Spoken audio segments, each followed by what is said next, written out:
저희 교회에 함께 나오고 있는 청년들 중에 몇몇은 복음주의 선교단체 출신들이에요. 그런데 와서 어떤 얘기를 했냐면 자기가 대학생 때 복음주의 선교단체에 참여하면서 가슴이 뜨거웠다는 거예요. 자기가 교회에서 들어왔던 예수의 모습, 하나님 나라의 모습과는 전혀 다른, 그러나 너무 새롭고 너무 필요하다라고 느끼는 사회 선교와 관련되어 있는 이슈들을 얘기할 때마다 가슴이 뜨거워졌다는 거예요. 그래서 그런 삶의 투쟁의 현장들에 계속 나갔대요. 근데 어느 순간 자기들이 동원된다고 느꼈다는 거죠. 그 질문이 왜 들었냐면 이게 무슨 의미인지 자기한테 설명을 안 해주더라는 거예요. 왜 나가야 되는지, 왜 이 일이 필요한지. 그런데 저는 거기서 제 속에서 질문이 들었어요. 당신이 가슴이 격동되어서 그 자리에 나갔을 때는 그 일이 필요하다고 감정적으로 마음 깊은 곳에서 동의가 되었기 때문일 텐데, 감정적 동의가 일어나서 굉장히 열정적으로 움직였다가 지적인 동의가 필요한 시점에 해소가 안 되어 갖게 되는 장벽들을 경험하고 있어서 힘들었던 건 아닐까라는 질문이 생기는 거죠. 그러면 결국에 왜 그런 삶이 필요한지에 대한 충실한 나눔, 충실한 설명이 동반된다면 그런 삶의 현장, 사회선교 현장, 투쟁의 현장에 얼마든지 나갈 수 있다고 생각이 들어요. 이 얘기가 맞을지 모르겠지만 영성훈련가들, 미국의 영성훈련가들이 자신의 영성훈련을 깊이 한 이후에 어디로 나가냐면은 베트남 전쟁 반전운동으로 나가고 수많은 민중운동으로 나갔었거든요. 그러니까 영성훈련이 충실히 일어나고 있는 동안에 로널드 베리건이라든가 도로시 데이라든가 이런 사람들이 누구죠? 그 토마스 키팅 신부님 한테 영성훈련을 지독하게 받았대요. 지독하게 받는 동안 내가 이걸 왜 받아야 되지라는 갈등이 계속 들었답니다. 그런데 그것을 하고 난 이후에 자신들이 비로소 반전운동 현장에 나가서 그 일이 왜 필요한지 깨닫게 되고 그 일에 투신할 수 있게 되는 계기가 되었다 얘기하거든요. 그러니까 내가 하나님을 믿고 하나님을 따르고 하나님이 말씀하신 하나님 나라의 그림을 상상하고 기대하는 바를 비로소 삶의 자리에서 싸울 수 있게 되는 힘을 얻었다는 거죠. 그러니까 이 과정이 필요한데 이 과정을 설명하지 않은 채로 삶의 자리로 나가 진보적인 현장, 삶의 현장에 가서 투쟁해 라고 밀어붙이고 있지 않았나? 그 문제의식은 제가 동안 목사님의 문제의식과 동의를 해요. 네. 그럼 그 작업을 하자라는 얘기를 제가 이해를 하고, 한 가지는 또 주제가 영성으로 갈 수도 있지만 얘기하면 편하게 영성 수련을 막 해. 그 다음에 이제 영성 레벨이 막 올라간다, 쉬운 말로 레벨 업되면 저렇게 반전운동 이렇게 이거를 너무 형식화시키면 안 된다는 생각이에요, 저는. 그러니까 우리나라가 이제 군부독재나 뭐 이런 시대는 당연히 그런 게 맞는데 영성 수행을 막 했을 때 그 개인이 어떤 활동으로 자기의 이제 사회랑 연결돼야 되니까 할지는 엄청나게 다양한 옵션이 있어야 되는데, 약간 제가 속한 이 동네는 너무 이것도 획일화돼서 사실 문자주의 사는 거나 여기 사는 거나 제가 좀 똑같아. 체감이 선택 옵션이 똑같다는 거야. 제가 목사님의 그 얘기에 제가 드는 생각은 뭐냐면 우리는 사실은 계몽주의도 못 넘었어요, 한국교회는. 맞아요. 그런데 이 압축적인 사회 발전 과정과 동반하여 존재했던 기독교회는, 한국 개신교회는 이런 과정을 하나도 넘지 못한 채 수많은 이야기들이 교회 현장과 삶 현장에 다 들어와 있는 것 같아요. 아주 근본주의적인 신앙부터 아주 진보적인 신앙부터 이게 다 섞여 있는데 어느 하나 잘 통과하고 관통해서 이즘까지 온 게 아니라 그냥 다 섞여버린 것 같다. 우리 사회의 압축적인 모습을 보는 것 같다는 생각도 들어요. 영성 훈련을 했다 해서 반드시 사회 개혁 훈련으로 현장으로 나가는 것 아니라는 동의해요. 다른 현장이 있어야 된다고 저는 동의해요. 그런데 그런 현장을 우리가 아직 많이 발견하지 못했을 뿐일 수 있겠죠. 반드시 글로 가야 된다, 저는 동의할 수 없지만 그런 현장으로 갈 수 있다, 가게 된다라는 데도 동의가 되는 거예요. 그러니까 저는 문자주의적이다, 그것조차도. 근데 저는 절반은 동의하고 절반 동의가 안 되는 부분이 있다. 그러니까 다양한 게 없으면 저 사람들 훈련 과정에 나도 참여하고 싶지가 않은 거야. 그쵸. 결과가 맞아. 뻔하다. 맞아. 저 사람들이랑 네. 어울리면 그 양육 과정처럼 양성 저희도 과정처럼 나 보이는 거지. 직업 좀 어렵고 저렇게 되고 좀 우울한 인생이 되네. 그러면 미안하지만 전 영성이 없는 게 좋은 것 같습니다. 이렇게 해서 안녕히 계세요. 이렇게 지금 세대 단절 형이 그렇게 되는 거잖아요 지금. 근데 영성 훈련 자체가 이 책의 내용을 빗대어 말하면 삶의 의미를 찾아가는 과정, 깊이 있는 하나님과의 만남의 과정, 하나님께 관심을 두는, 궁극에 관심을 두는 과정으로서 영성 훈련은 소개할 필요가 있는 것 같아요. 그렇죠. 저도 그게 당연히. 너무 중요하게 된 것 같아서 지금 책도 보고 여러 하는 건데 문제는 너무 저 끝을 똑같이 꿰매가지고 세트로 팔면 안 된다는 거죠. 그러니까 우리가 절대적으로 경계해야 되는, 이 책에서도 얘기를 하고 있고 우리 스스로도 절대적으로 경계해야 되는 것은 뭐냐면은 그러니까 우리가 맞다라고 하는 오만인 것 같아요. 그러니까 내가 맞다. 그러니까 우리 집사람, 그러니까 요즘은 저 같이 사는 사람과는 저하고는 약간의 정치적인 성향의 차이가 있어요. 누구나 다 그럴 수 있겠지만, 근데 이제 정치 성향의 차이가 있다 보면 말하다 보면 싸울 수 있습니다. 그렇잖아요. 근데 싸우는데 그냥 저 사람 생각은 저러니까 나는 이렇다 그 생각하고는 얘기하지 말자 이러고 사는 거는 좋은 방법은 아니잖아요. 그럼에도 불구하고 서로를 더 이해하고 함께 가고, 내가 이런 생각을 했지만 저 사람의 말이 또 이런 식으로는 맞을 수 있네 라는 생각을 가지는 게 중요한 거잖아요. 그러니까 결과적으로 이런 그런 그 기리선 교수님이 비판하고 있는 근본주의 신학이라고 하는 문자주의 신학, 경직된 교조주의, 값싼 은총이라고 하는 이런 모든 것들에서 가장 근본적인 것들이 결국은 뭐냐면은 내가 오라라고 하는 말인 것 같거든요. 나만 오라. 네, 나만 오라. 그러니까 이제 아까 동환 목사님이 얘기했듯이 영성 훈련을 하면 이렇게 가야 돼. 그게 아니잖아요. 그냥 영성 훈련을 하는 것은 내가 하나님은 누구시고 나는 누구이며 하나님은 나와 어떤 관계를 맺고 있는가를 공부해 나가는 과정일 뿐인데, 근데 그게 그렇게 고착화되면 안 된다는 얘기를 하는 거잖아요. 근데 그 고착화되지 않기 위해서 우리가 제일 먼저 해야 되는 것은 내가 깨달은 하나님과 내가 알고 계시는 하나님은 너무나도 파편화되어 있는 것이라는 걸 인정해야 된다는 거죠. 예, 저는 그거인 것 같아요. 근데 그 깨달음이라는 게 엄청 크잖아요, 인간한테는.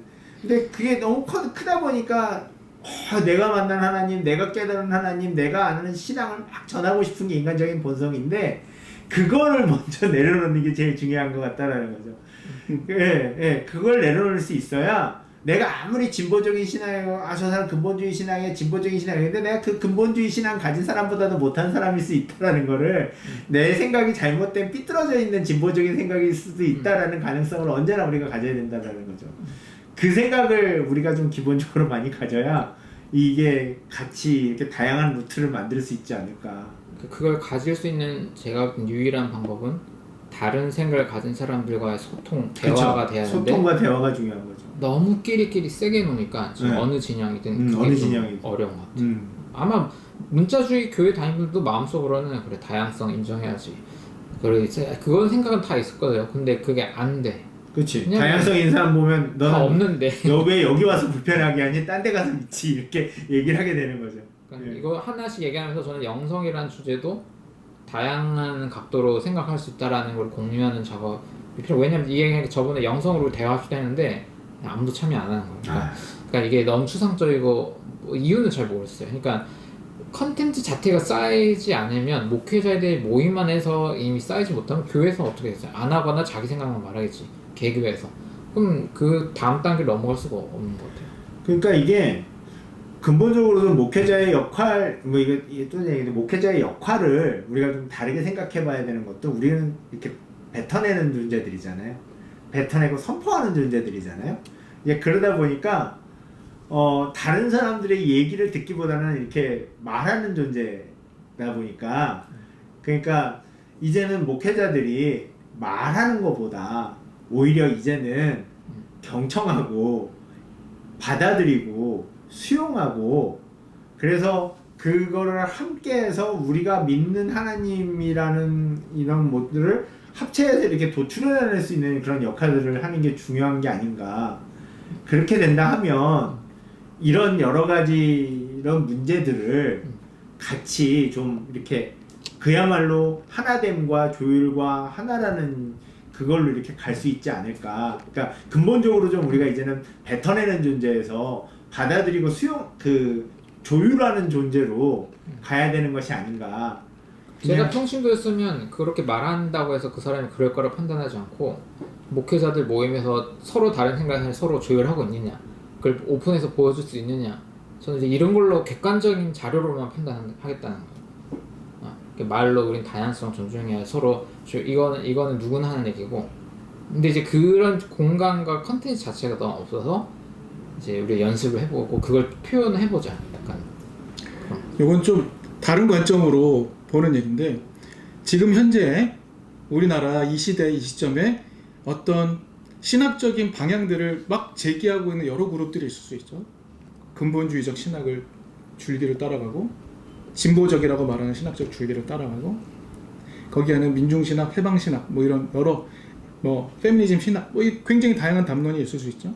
근데 이 각 담론을 이끌어가고 주도적으로 발화하고 있는 세대적 특성도 필요하다는, 이해도 필요하다는 생각이 듭니다.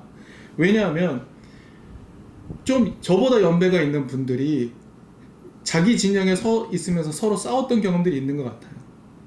근데 그 싸웠던 경험들이란 건, 동환 목사님 말을 빌자면 서로 가진 신학들을 놓고 난상 토론을 했든 뭐가 있었겠죠.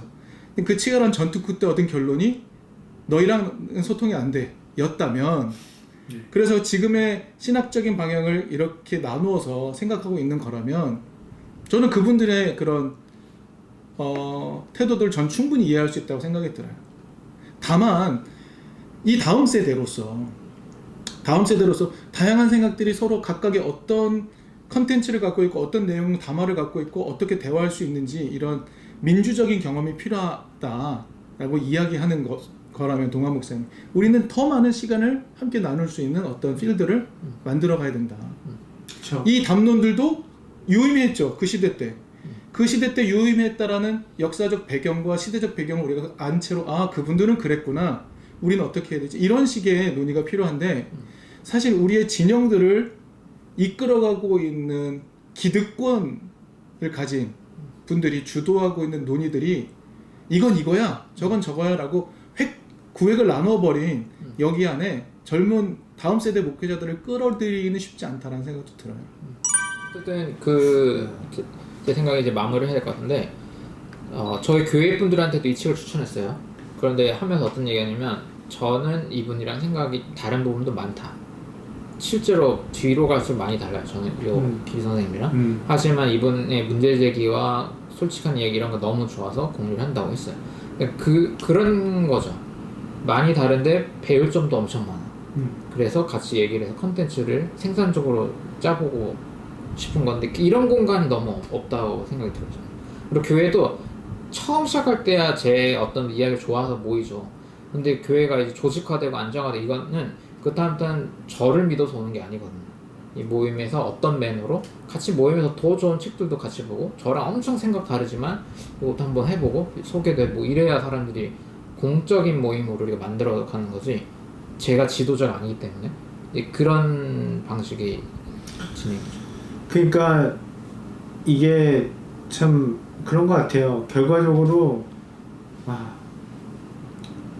이게 그런가요? 결국은 먹고 사는 문제랑은 연결이 되는 게 아닌가 이런 생각이 들기도 하고, 왜냐하면은 자유롭게 이렇게 나의 신학적인 경험과 내가 만난 하나님과 내가 전하고자 하는 메시지가, 이 목회자가 전하고자 하는 어떤 그런 메시지가 있어요. 그죠? 근데 메시지가 전하는데 이 메시지가 모든 사람들에게 다 좋게 들리는 건 아니에요. 그렇잖아요. 좋게 들리는 건 아니기 때문에 그것에서 다 자유롭고 오로지 나만의 메시지를 전달하기 위해서는, 그러니까 이런 아까 한희준 목사님도 말씀드렸다시피 재정적인 무엇인가를 채우기 위해 사람들을 포섭하지 않았으면 좋겠다 이런 얘기를 하셨잖아요. 그러니까 거기에서 자유로울 수 있어야 되는 거거든요.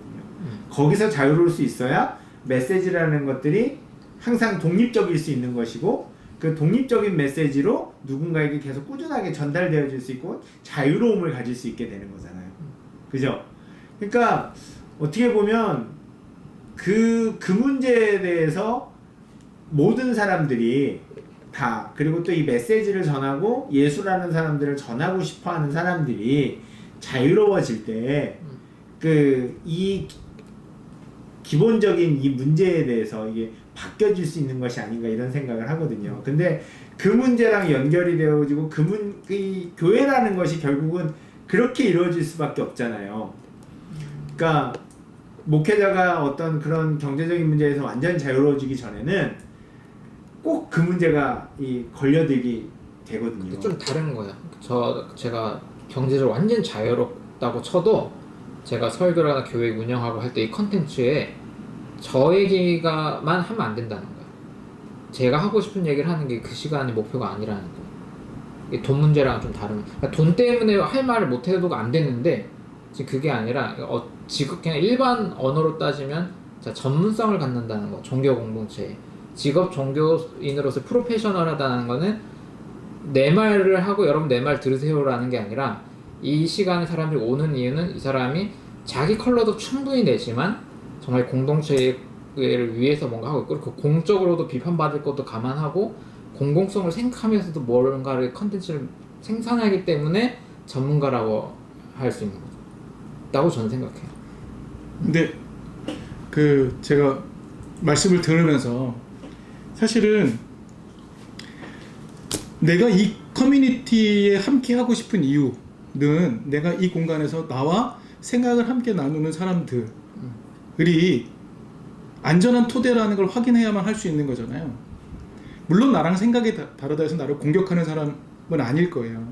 그러나 나랑 생각이 다른 사람과 한 공간에서 끊임없이 서로 같이 잘 어울리는 그런 공간들은 사실은 매우 성숙하거나 매우 그걸 유지하고 만들어가는 굉장히 어려운 작업이긴 하다는 생각은 듭니다.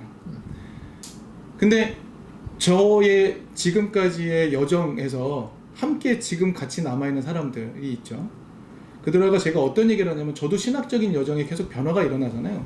그때마다 제가 예전에 했던 설교 이거였는데 지금은 달라졌습니다, 이런 얘기를 합니다. 그럼 저의 신학적 변화도 이해를 해요. 그러다 최소한 제가 고민하고 있는 바를 함께 공유하고 있는 사람들이 오는 거죠. 그러나 그쵸, 맞아요. 그분들이 저에게 문제 제기를 안 하느냐? 전혀 아닙니다. 문제 제기합니다. 나는 하나님이 없는 것 같아요. 나는 하나님 신앙이 뭔지 모르겠어요. 이런 얘기서부터 수많은 얘기들을 나누지만 어쨌든 저 개인적인 신학적 변화를 솔직하게 공개하고 제가 알게 되는 여러 컨텐츠들을 함께 나누면서 가장 첫 번째 발화자로서 주도적으로 뭔가는 얘기를 하지만 그 공간에서 함께 대화하고 나눌 수 있는 사람들이 대체적으로 이 큰 줄기에서 같이 동행하는 사람들입니다. 이 줄기를 벗어난 수많은 사람들이 내 공간에 같이 와서 대화를 나눌 수 있는 가능성은 매우 떨어진 것 같아요. 저 개인적으로는. 맞아요. 불가능한 건 아니겠으나 그래서 한 교회가 하나의 컬러를 갖게 되는 과정인 것 같아요. 저는 여러 컬러의 교회가 필요하다고 생각을 하는 편이고 한 교회 안에 여러 컬러가 있기는 쉽지 않겠다는 생각을 하는 사람이거든요. 여러 컬러의 교회가 있다. 근데 그 컬러의 교회들이 함께 모일 수 있는 장은 너무너무 필요하다. 여기는 동의. 그런데 작은 교회 안에 여러 컬러를 가진 사람들이 자유롭게 말할 수 있는 기회가 없어야 된다. 이게 아니라 그럴 가능성은 낮아 보인다라는 현실적으로 없어 보인다. 생각이 드는 거죠. 왜냐하면 우리가 이렇게 한두 사람 모여서 얘기해도 하나로 의견을 모으는 것은 너무나도 어려운 일이기 때문에 작은 공동체 안에서 사람들이 서로의 너무 극단적으로 다른 사람들을 서로 수용하며 살아가기가 너무 어려운 일이라는 거죠. 극단은 안 되는데 극단이 아닌 경우에는 함께 할 수 있고, 그래야만 진화론적으로 볼 때 같이 성장할 수 있다. 서로 생각이 다른 사람이 충돌되는 그게 있어야만 개인도 공동체도 성장할 수 있다고 생각해요.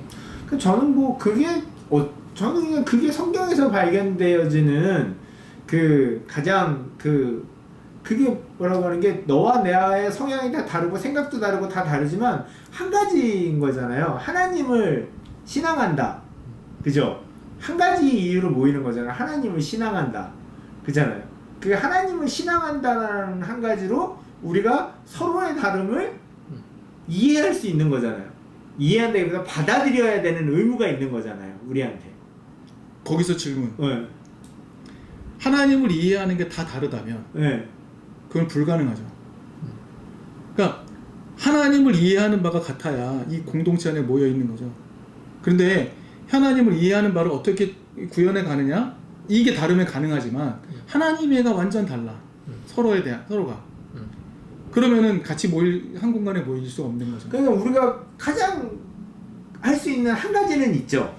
뭐 하나님이 나를 사랑한다 라고 하는 것은 정말 이 성경 안에 있는 모든 것을 초월하는 대전제잖아요. 하나님이 나를 사랑한다. 그러니까 그 설명하는 도구로 네. 얘기는 못했지만 기독론도 그 다음에 구약도 어떻게 작동하고 기능하느냐 이것에 대한 공부와 해설들이 충분히 나눠져야 된다는 거죠. 그러니까 그러니까 이런 거죠. 그러니까 내가 하나님을 믿지 않으면 이 교회에 있을 이유가 없는 거잖아요. 그렇잖아요. 하나님이란 안 믿고 오기도 해요. 물론 뭐 사람들이 최근에 우리 만나서 영상 하나 올렸는데 근데 이제 그거는 이제 물론 그게 좀 지엽적인 이유고 대전제라는 것을 따졌을 때 교회라는 존재라는 것은 하나님이 없다면 있을 이유가 없는 거잖아요. 그리고 하나님이 사람을 사랑한다라고 하는 것은 물론 다 아는 방법이 틀리고 파악하는 방법이 틀리지만 결과적으로 하나님이 나를 사랑한다라는 대전제를 이해하기 때문에 교회에 있는 것이고, 그리고 그 대전제를 이해했을 때 우리가 또 하나 대전제를 이해할 수 있는 것은 뭐냐면 나를 사랑하는 하나님이 이 사람도 사랑한다라고 하는 거잖아요. 그게 대전제잖아요. 왜냐하면은 하나님이 이 세상에 나만 사랑하는 게 아니기 때문에 이 사람도 사랑하고 이 사람도 사랑한다는 거잖아요. 그러니까 내가 사랑을 파악하는 방식은 다를지언정 하나님의 사랑의 내용은 같다라는 거죠. 그렇잖아요. 엄마 아빠 사랑을 우리가 다 부모님이 다르지만 부모님의 사랑이라는 게 보편적으로 어떤 건지는 알아요. 방식을 파악하는 방식은 틀리지만 그러면 우리가 파악하는 방식은 다 달라도 민중 안에 계시는 하나님을 만나도 아니면 내가 혼자 골방 안에서 기도하다 하나님을 만나도 어쨌거나 하나님이 나를 사랑하신다는 것을 알고 그 사랑이 되게 보편적이며 모든 사람에게 있는 충만한 사랑이라는 걸 알게 되는 거죠. 그걸 모른다 그러면 그거는 제가 이거 감히 얘기했지만 그 사랑을 부정한다 한다면 그 사람은 기독교 신자가 아니라고 볼 수 있는 거죠. 그러니까 근데 이건 뭐 저의 오만한 말일 수 있습니다만 그런 사랑을 알게 된다고 한다면 나와 저 사람의 다른 성향 안에서도 그거를 극복할 수 있는 힘이 나오는 거죠. 그게 존재하는 게 저는 교회라고 생각을 하고요. 그거를 파악하게 만드는 힘이 그야말로 영성이라고 저는 생각을 하는 거죠. 예. 그래서 하나님으로부터 우리가 그 사랑이라는 것을 우리가 파악하게 될 때 진짜로 어떤 방법이든지 파악하게 될 때 그 사랑이 우리를 하게 된다는 거죠. 그래서 저는 만약에 진짜 우리의 컨텐츠가 필요하다 하면 뭐 다른 여러 가지 것들을 설명하는 컨텐츠도 필요하지만 우리 하나님이 우리를 사랑한다라는 것이 어떤 것인가, 하나님은 왜 있고 하나님은 인간을 왜 만들었는데 그것에 가장 중심되는 이유는 하나님이 나를 사랑한다라는 것이다. 이 세상을 사랑한다라는 것이다. 그래서 구원하고 싶어한다 라고 하는 것을 같이 우리가 더 잘 배우고 같이 공유하고 한 스피릿으로 만드는 것, 그것을 설명하고 만드는 컨텐츠를 중요한 것이 이 지금 여러 가지 문제들을 극복할 수 있는 가장 근본적인 스피릿이 아닌가. 그냥 저는 그런 생각을 해요. 아주 동의하지만 조금 길어가지고 네. 몇 분에 끝낼까요? 네, 이제 마무리하고요. 네. 다음에 또 해야 될 것 같아요. 네. 그래서 아쉽지만 이렇게 마무리, 지금 사실 첫 장의 이야기를 다 한 건 아닌데 다음에 좀 앞부분 이제 믿는다는 것에 대해서 다시 또 그쵸, 믿는다는 게 뭔지 사실 알아요. 중요한 얘기는 안 했습니다. 그거는 다음 모임 때. 네, 그럼 일단 오늘 이렇게 마무리하도록 하겠습니다. 네, 감사합니다. 감사합니다. 네.